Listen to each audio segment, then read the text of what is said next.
Yeah, I've also got a bit of a surprise. It sort of turned up just before literally just as I was backing out the drive. I wasn't expecting it until next week. So yeah, so I chucked it in the back, and I'll show you that when I get out there. Yeah, okay, let's get into it.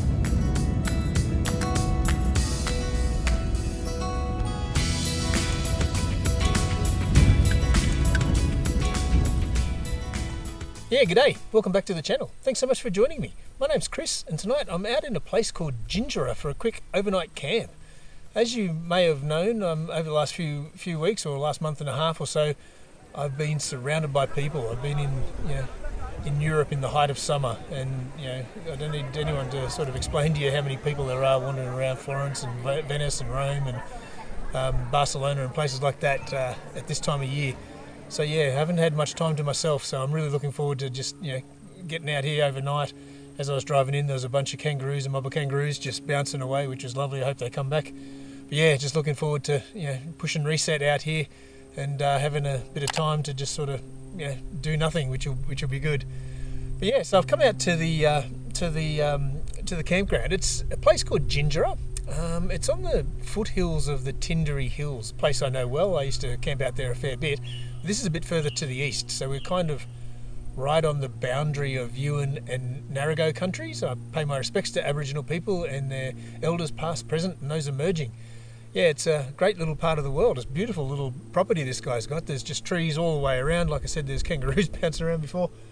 But there's a nice little flat area here where he's prepared a campground. It's one of those hip camp sites, so yeah, it's a private property.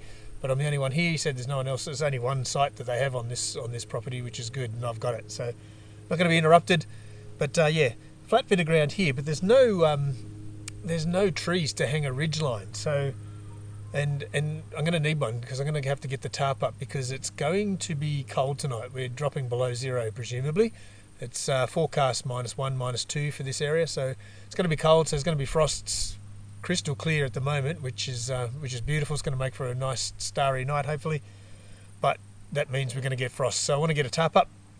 So I'm going to use a sea fly. I don't think I've done a sea fly tarp setup on this channel before. I usually have trees, and it's a lot easier. But a sea fly is kind of self-standing. So I'll set one of those up and show you how that all works, and get my swag set up underneath it. But yeah, it's the middle of winter. So what's the time? It's just after 3, so I've only got a couple of hours left of sunlight, so I better get cracking because I do want to have a bit of a look around as well. So yeah, let's get into setting this tarp up and show you how that's all works. Yeah, I've had a bit of a change of mind. I'm not going to set it up on the little landing pad that he's created for me. I'm going to set it up here. There is a slight slope to it, but if my feet are heading downhill, it shouldn't be too bad. The wind's coming from that direction, so I don't want to be facing the wind. It makes it a bit tricky. So I'm going to set it up this way. Like you see, there's no trees around, so sea fly it is. It's a bit heavy on gear, the sea fly setup. So I like to use a ground sheet as well. You do get a bit of a ground sheet when you set up a sea fly, but I like to put one down first just to protect the good tarp. So I need four stakes to pin that to the ground, and then for the setup itself, you need a tarp. I'm using the 3x3 tarp today, and you need 2 tent poles and 4 guy lines and 8 stakes just for the tarp.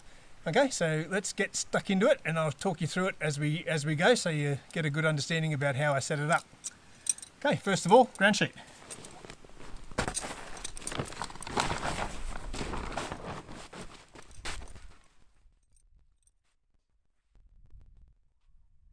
With everything, when you're setting up tarps and ground sheets and stuff, always pays to just loosely peg your stakes in, because you need to always adjust, and that's part of the process of finessing a tarp. It never goes up perfect the first time, so always just about them, and you usually can get away with just adjusting them a bit later. So that's where I'm going to sort of set my ground sheet up. So the swag will sit there, so the tarp has to sit above it. So let's get that out and stake it down.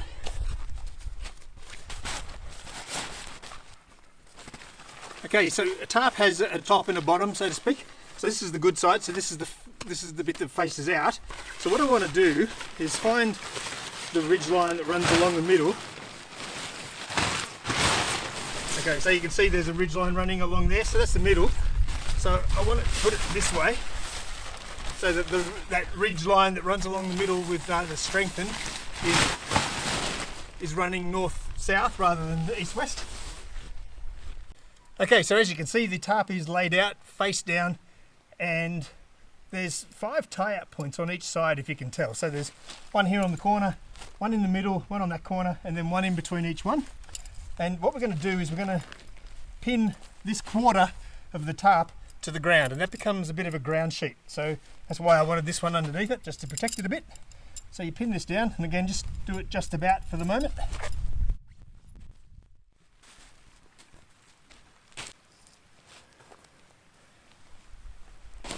Okay, so that looks pretty good where it's set up. So the swag's going to sort of sit close to the fire, and then I can stack some gear there if I need to.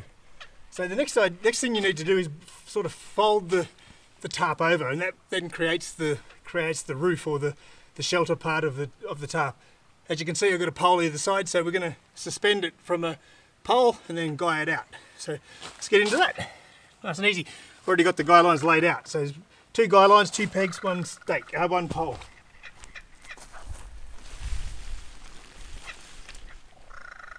One kookaburra. 2 kookaburras. All my guy lines come pre-prepared with a bowline knot at the end with a loop, so I can just go straight out. And they've got little adjustments on them, so I don't need to tie taut line hitches or anything.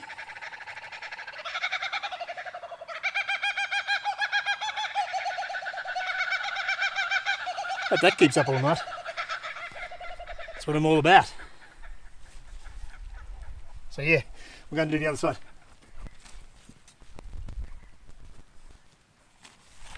Yeah, so you can see it's starting to take shape. So what we need to do now is just guide these out. It'd be ideal if I could run it up to that tree over there, so I might see if I can do that. That way it'll keep it up nice and high for me at the front, rather than stake it down. I might stake that one down to the ground. And to do that, what I do is just pop the guy line through the tie-out point, and then just feed it through the loop so it goes straight through, and that's not going anywhere. Take my stake,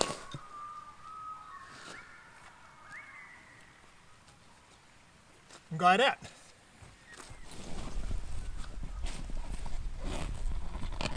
Bit different setting it up when you have a low tarp. Yeah, so I'll leave that like that, and then if need be I might just stake it down before I go to bed, just to keep the condensation off.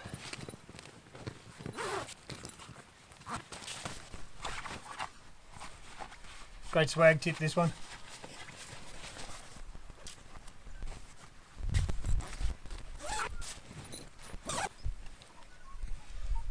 Yeah, all good. Not the best setup. I much prefer to have the tarp way up high, but yeah, it's a bit of a payoff.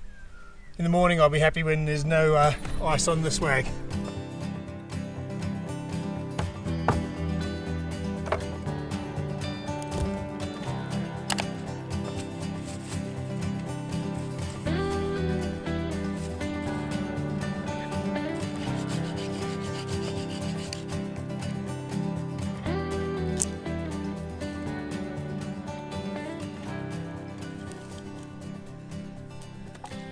Yeah, that was a bit of a challenge to get the fire going. Yeah, all the wood was is wet. Plus there was no kindling. You know, he said to grab some firewood from the property on the way through, which I did, but there was only big logs. There was no kindling to get started. So I went for a bit of a scrounge around, and everything was wet.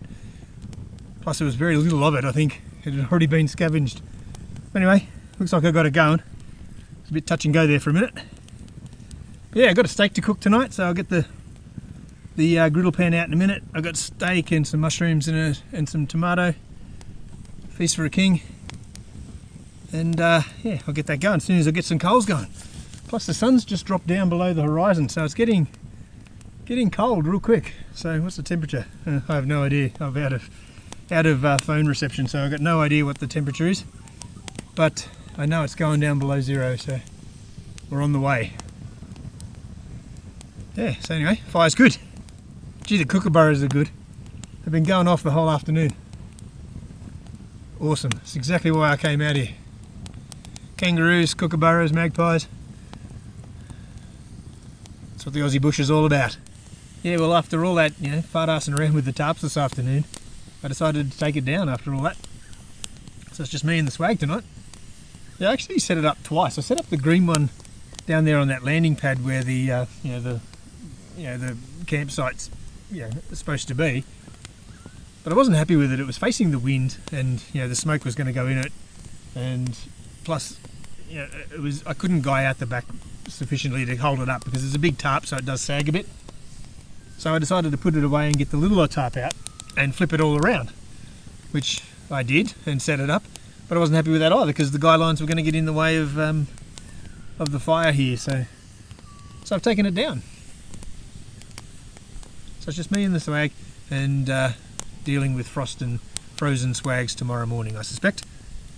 Anyway, that's tomorrow's problem. Today's problem is keeping this fire going so I can get some coals ready and cook up a steak. Yeah, well, while I still got a bit of light, I thought I'd quickly close the loop on the last 4 weeks, the month I had over in Europe. I was going to do a few videos. My channel isn't just about this swag camping. That's kind of what I do most of. But really, it's just about all of the opportunities. I just love getting out and about. And that's why I call the channel Out and About. Whether it's camping like this and getting out by myself, or going to Sydney, or going interstate, going to another city and just wandering around and seeing how people live their lives, and small country towns, all that sort of stuff. I just love getting out and just changing scenery. It just energizes me. So that was why I sort of called the channel what it is.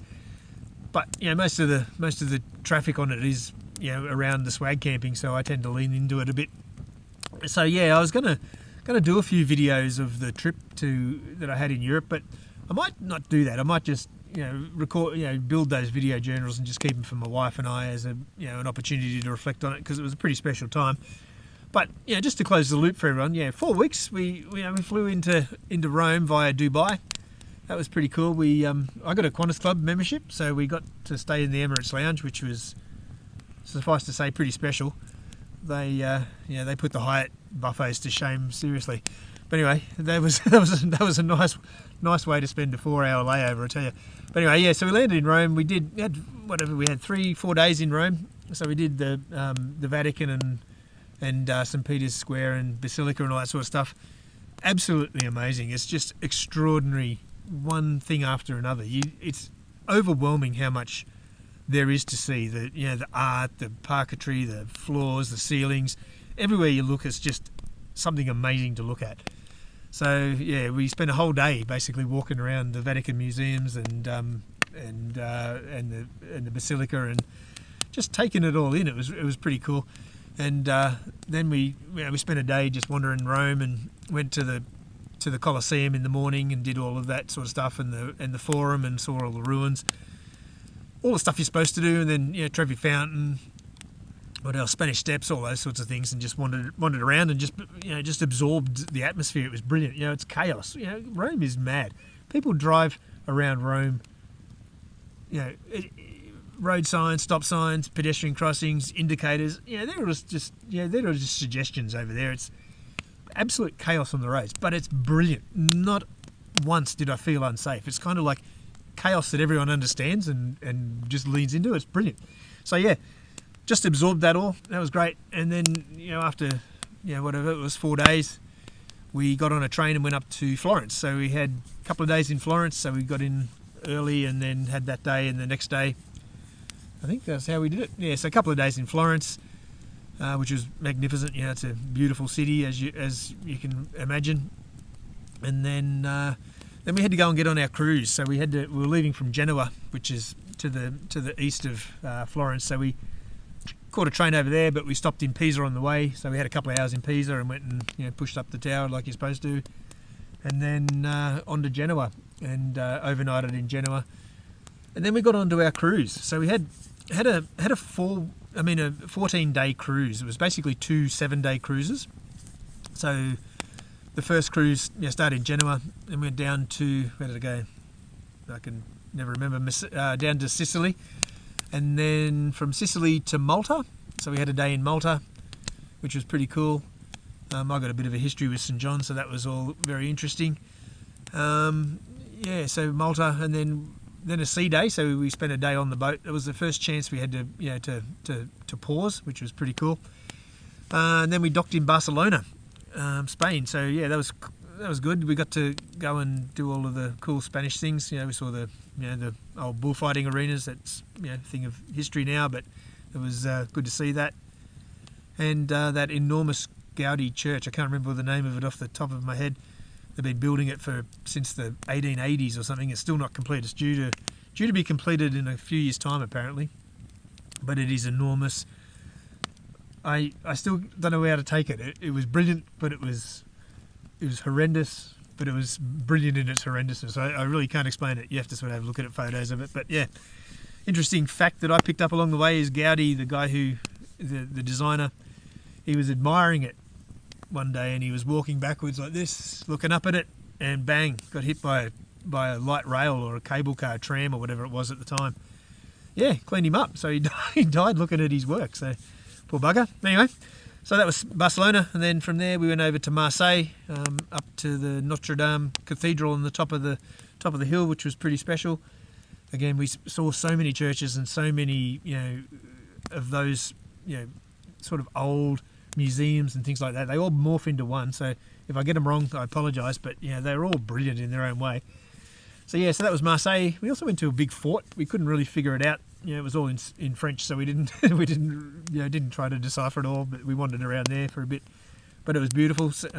My son had a Royale with cheese, so that was sort of a moment for him. He's a bit of a fan of Pulp Fiction, so that was cool. So Marseille, then from Marseille to Genoa, back to Genoa. So that was the end of the first 7 days. Then we transited across the top of Italy to Venice, and or Marghera, which is where the port is. You're not allowed to take the big ships into Venice anymore. So we boarded the second cruise in Marghera. Oh yeah, before I finished the first cruise, the first cruise was on the Europa. It's the 7th biggest ship on the planet. And it was brilliant. It was an amazing thing to be on. It was just so much to do. It was huge. It's like 26 or 28 floors high. And it's just a monster. The slippery slides and all that sort of stuff. Just brilliant there. So the second cruise wasn't so big. We were on a boat called the Sinfonia. A little bit smaller, but still pretty big and pretty plush. We had a bigger room in that one, which was good. So lots of room to stretch out.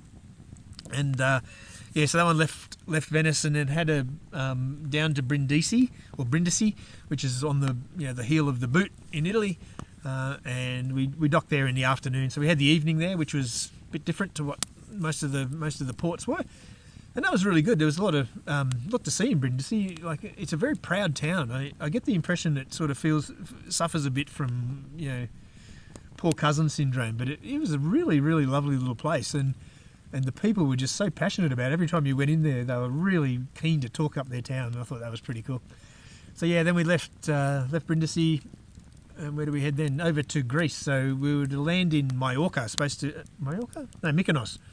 Not Mallorca, that's in Spain. So we're going to Mykonos, but it was really windy. It got really windy the morning we were supposed to dock, so they didn't want to take the ship in. So we had a sea day instead and just sailed around the islands, which was kind of nice in its own way, and having some time to just chill and stop isn't always a bad thing. You think, Mr. Port, but it wasn't too bad because we just got to skulk around on the ship and just be lazy for a day, which was kind of good. So finished that day, and the next day, where did we land? Athens. Yeah, so we had a day in Athens. So up to the what's it called? The Pantheon. The Parthenon, sorry. Pantheon's in Greece. We saw that in Rome. We saw that as well. But up to the Parthenon and all that sort of stuff. We didn't go into the Parthenon. We just sort of went to the base of it and looked out, and then we went down to the Plaka, which is the old city part, and just wandered around that was amazing. There's a really cool museum there, which sort of, takes you through the whole history of that part of the world, which is just amazing. It's like, birth of democracy, birth of a lot of what we live with now, which is pretty cool.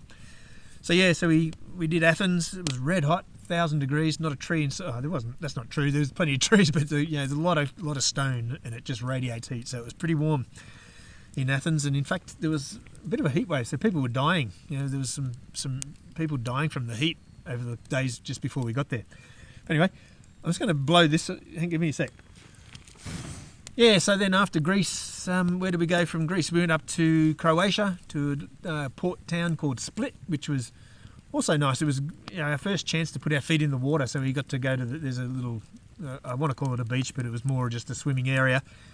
And we got to splash. It was red hot there as well. And so we got to put our feet in the water and check out Split. They filmed a fair bit of or not a fair bit, but some of the Game of Thrones there, so that kept us entertained for a little while. Went down to the dungeons where, if you watched it, where Tyrion meets the dragons and sets them free. That was all filmed in Split, so we saw all that, which is pretty cool. My son's gets into video production, so he was all up in that, which was good. So then from Split back to Venice. So then we had a couple of days in Venice. Unbelievable. Words don't explain how good Venice is. Like, it is picture perfect everywhere you go.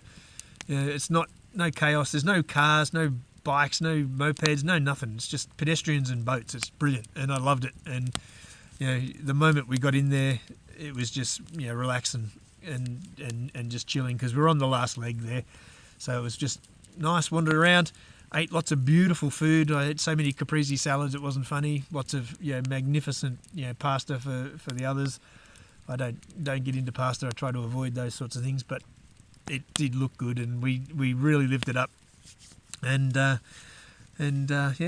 magnificent. So we saw all the things you're supposed to see, and then some. So loved it. And then after Venice, fast train back down to Rome. Spent a night in Fiumicino. Went to the beach. That was a cool way to spend the last night. We just went. There was a big beach down at Fiumicino, so we had dinner on the beach, and that was a pure Italian moment, because none of the people around us spoke any English, so we were really in an Italian scene there. So it was cool, and then back to Australia via Emirates again, on Emirates, but via Dubai. So flew out of Fiumicino, Dubai, then back to Canberra via Brisbane. So 4 weeks it was, and it was magnificent. Anyway, that's it. I'm getting coughed in smoke now, so good timing to just shut this down. I'm going to try and get some of these coals into some sort of form and make some dinner. Hope you enjoyed that little recap. I won't harp on it about it anymore, even though it was a trip of a lifetime. I'll save you from that. And pretty special time.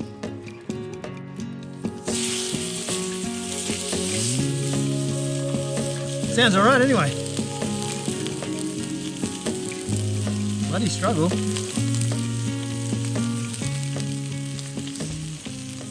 Ooh, big spider.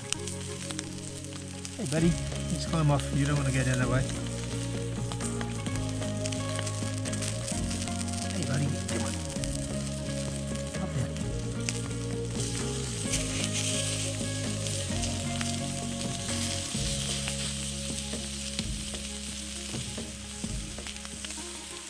How good does that look, eh?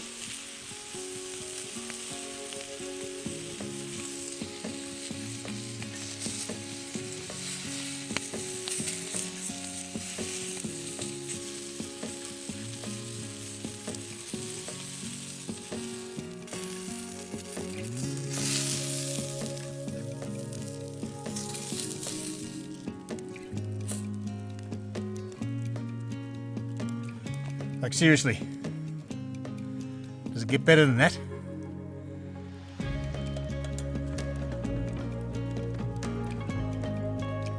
Not much left.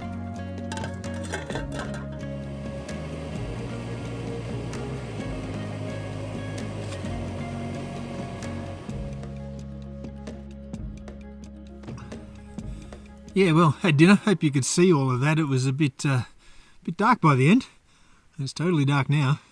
Absolute spectacular star show going on out there, which is magnificent. It's only 6:15, so it's still pretty early in the evening, but yeah, not a cloud in the sky, and there's stars everywhere. I'll try and get a photo of it a bit later. But yeah, made a cup of tea. I also got my thermals on, pair of tracksuit pants to sleep in. I was wearing my under my base layer shirt already, but I got my got a couple other things in here to keep me warm tonight. I also got my super duper sleeping bag in case it gets really cold. But hopefully it won't be too bad. Just get down to -1 or -2 or something like that, which is usually fairly okay. But if it drops down much further than that, it could get a bit brisk. But yeah, early night by the look of it. So I downloaded a few shows to watch. I'm going to watch that Presumed Innocent. I think it's got that Jake Gyllenhaal, whatever his name is, dude in it. I downloaded a few episodes of that. Hopefully it's any good.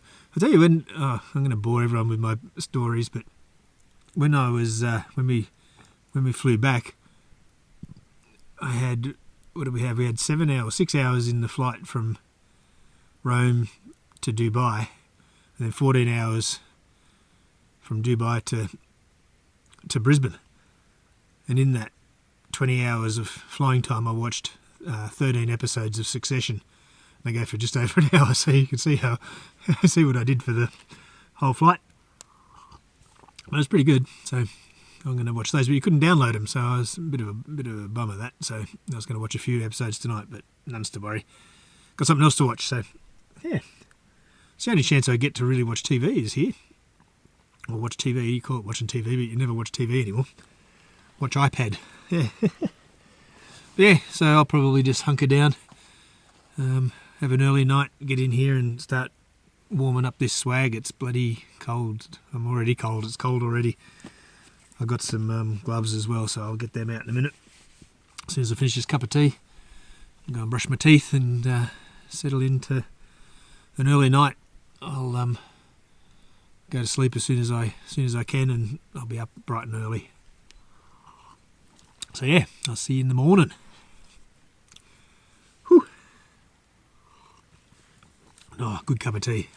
As far as good tea bag cups of tea go. It's doing a good job keeping my fingers warm.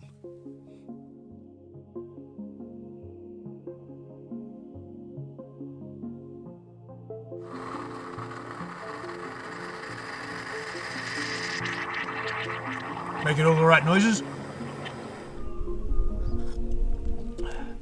Yeah, coffee, good stuff. Yeah, well, welcome back to the camp. Really weird night. Like, the sun went down early, 5:30 or whatever it is, middle of winter.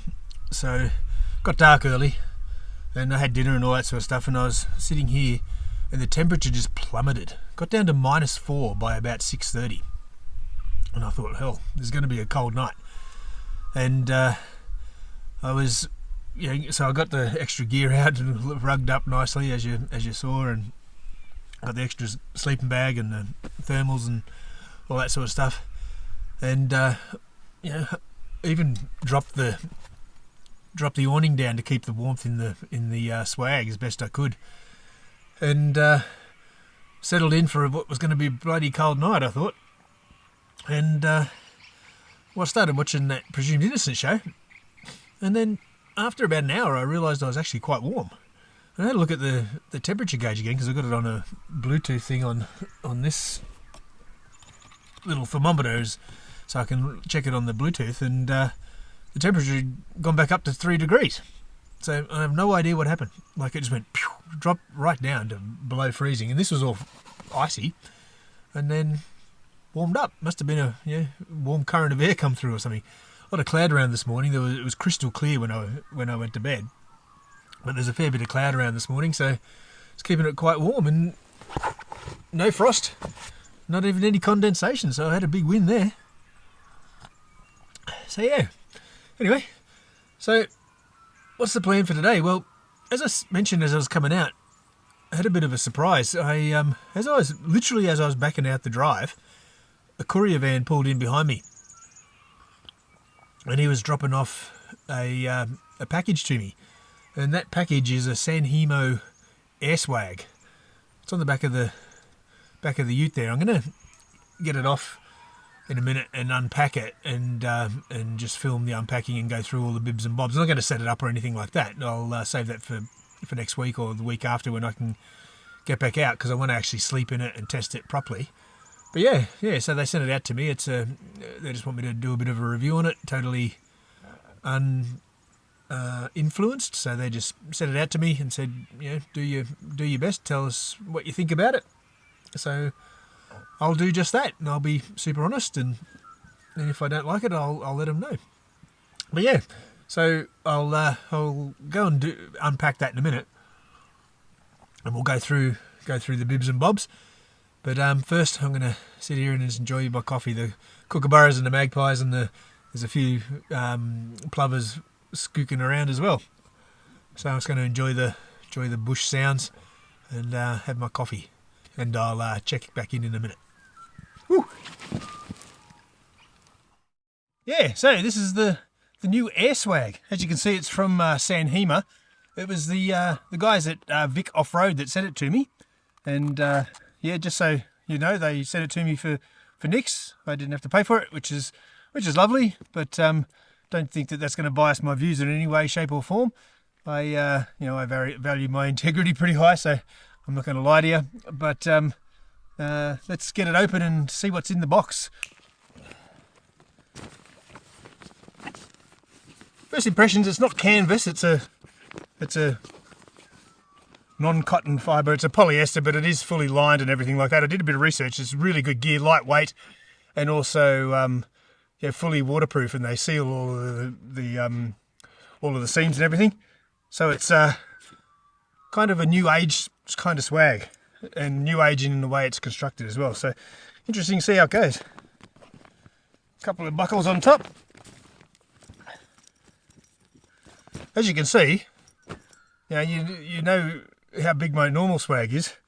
This is probably a third the size. Probably weighs about maybe 2/3 as much as my other one. But yeah, packs down pretty small. But this is the original package. I'll probably never get it back in his bag. So it comes with a fair bit of gear. There's a fair bit to it. First of all, they give you individual bags to put all the various components in as well, so they don't have to all get stuffed into one bag. So these are the bags that you can put things in.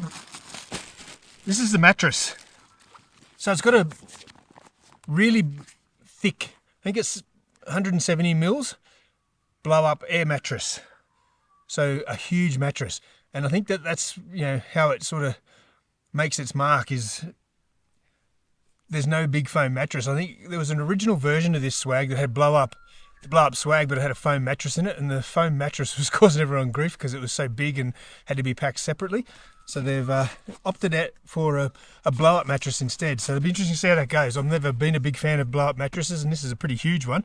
But yeah, weighs a fair bit. But let's see what else is in the pack. Of course, you can't have a blow up mattress without a pump of some sort, and they give you two pumps. Be better if my fingers weren't frozen. Okay, so in here, I'll just take it out, is a 12-volt pump. So this can attach to the cigarette outlet in your car, or any sort of 12-volt system. And that's more for the mattress, because it's quite a big mattress. So they give you a electric pump for that, which is pretty good. But you also get a couple of tent poles. They've got nothing to do with the pump, but these are it's got an awning on it like all swags, so you get a couple of tent pegs, tent poles, and they've got elastics in them, so that's pretty cool. And they've also got these really funky hooks on the top to stop your guy lines coming off, which is a pretty cool little addition. I like that. I saw that in a different video, and I thought, oh, that's pretty cool. So yeah, a couple of tent poles, And this is the hand pump. I won't take it out of the bag, but as you can see, I will take it out. Why not? It's not hard to get out. It's just a zip. I thought it was a sealed bag, but it's not. So there's a hose that attaches to the swag and the pump, and then the pump itself.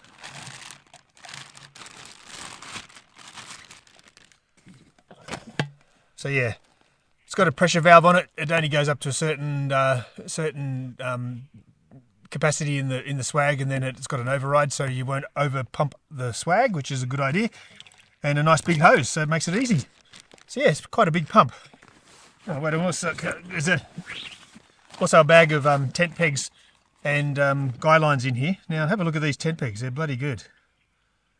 I just bought a whole bunch of really good tent pegs, and I feel like I wasted my money because they've sent us these ones. Now just have a look at that for a bit of gear. Pretty good. Glow in the dark on top. It's also got a screw in bottom. You don't have to screw them in, you hammer them in, but as you hammer them in they turn and they grip into the ground. So that's, it's a great bit of gear. Steel too, not aluminium or something soft. You'll get a lot of life out of those. And there's also a couple of guy lines in here as well. So another bunch of accessories. So there's that. And that all fits nicely into that little bag. There's the swag. What else? So there's a bit of manual and everything like that. But yeah, so that's the swag. Pretty tiny. So yeah, like I said, I won't open it up and blow it up. I'll save that for another time. But yeah, kookaburras. Yeah, so nice and tight. Nice small little package. I like how it rolls up. So it's looking good so far. And yeah, so like I said, next week I'll take it out and give it a road test and sleep in it and see how it goes. Be interesting to see how that air mattress goes. I like what I think I like with the swag itself. It looks like a good bit of gear. It blows up quickly. So it's not doesn't take a lot of air. It's just a quick setup and everything like that. But the big air mattress, that might be a bit of a challenge for me because I like I said, I don't particularly like air mattresses. I like the foam mattresses. But anyway, we'll give it a test and see how we go. Yes, that's all the gear. Nice big bag, couple of pumps, one manual, one electric, two good, impressive little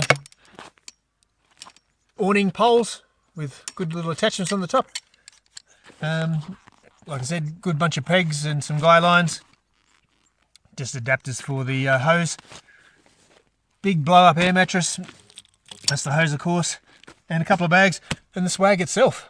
Yeah, so that's what they've sent me, and we'll give it a dry run next week and see how it goes. Yeah, pretty cool. Okay, I'm going to pack it all away, and we'll go and have a bit of a look around this little property. Yeah, so as you can see, it all packed up into this little bag pretty nicely. It's not a case of trying to cram it in and play a really tight game of Tetris. So yeah, all fits in there nicely. The bag doesn't have the same sort of durability, longevity feel as the canvas bag for the swag does. Now, canvas has a feel to it. It's thick. It sort of gives you that rugged feel, but with that comes weight and size, and this is compromising on those things. And if the literature is to be believed, the material is just as waterproof and just as durable, but doesn't take up near as much space or weigh as much. So this is the gear. I'll pack up the swag now and I'll lay it out next door to this one so you can sort of get a bit of a comparison in what the pack up size looks like, because this is far smaller, and yeah, go from there. So yeah, after we've packed up, I'm going to go for a bit of a wander.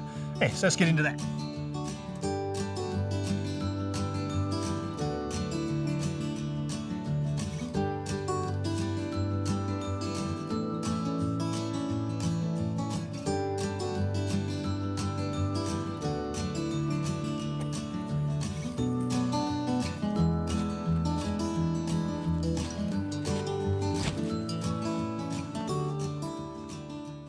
Yeah, so you can See the difference in size and also in weight. I'll weigh them out properly when I'm at home. Probably not that much difference. I suspect this one's probably maybe a few kilos lighter.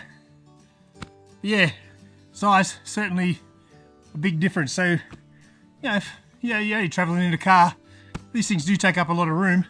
I'm lucky because I've got a ute, I can just chuck it on the back. But if you've got a smaller vehicle, these are certainly a way to go.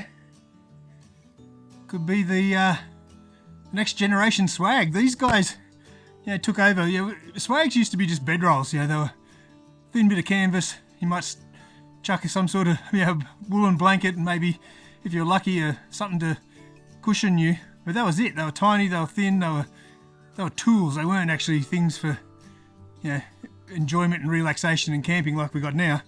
And they've morphed into these suckers, which are basically glamping. They're mini tents essentially, but they're bloody good. I just love them so much. Such a great way to camp. It's easy to set up. It's just something really, really comforting about being in a swag. But these guys have held the reins for the last 10 years and they it hasn't changed much. A lot of companies building swags exactly the same as this. They've all got their own little quirks. I chose this one for a number of reasons, but 99% of the attributes of this are the same as what everyone else is building. These guys are trying to change that up, so it could be the next generation. Anyway, we'll test it out next week or in a week or two, and put it through its measures, and see how it stacks up. Yeah, I like what I see so far. Yeah, anyway, let's go and finish packing up, and then I'm going to go for a wander. Whew.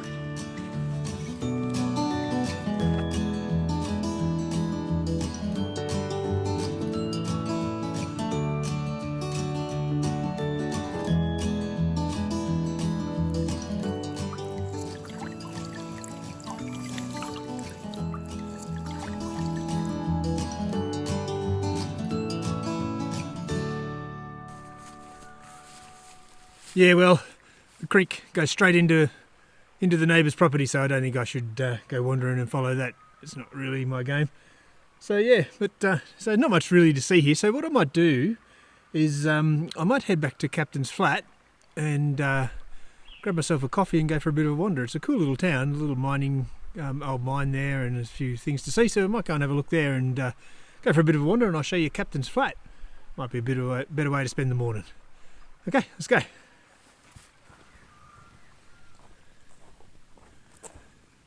Yeah, this car's been sitting idle for 4 weeks, diesel, and it's cold, so it takes a bit to get it over. Hope it starts.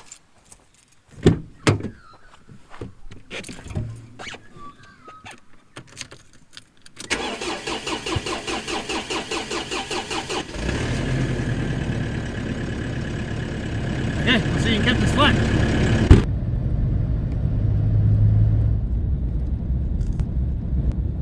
Yeah, so this is Captain's Flat.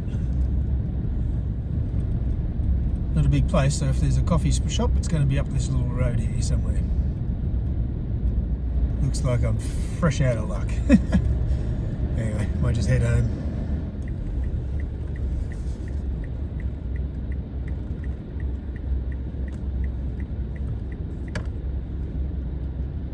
Yes, that's the old mine, so that's what Captain's Flat's all about. It's been dysfunctional for a long while. I'm not going to go up there, but I did go up there a few years ago with my kids. I'll see if I can dig out some photos and show you some of the old relics. Yeah, pretty cool. Anyway, let's go home and have some brekkie proper.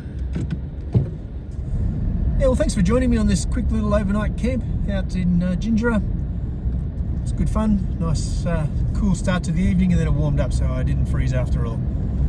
Anyway, I'm going to head home and have some brekkie and see what Saturday has in store for me. So yeah, thanks for coming out. Until next time, stay safe.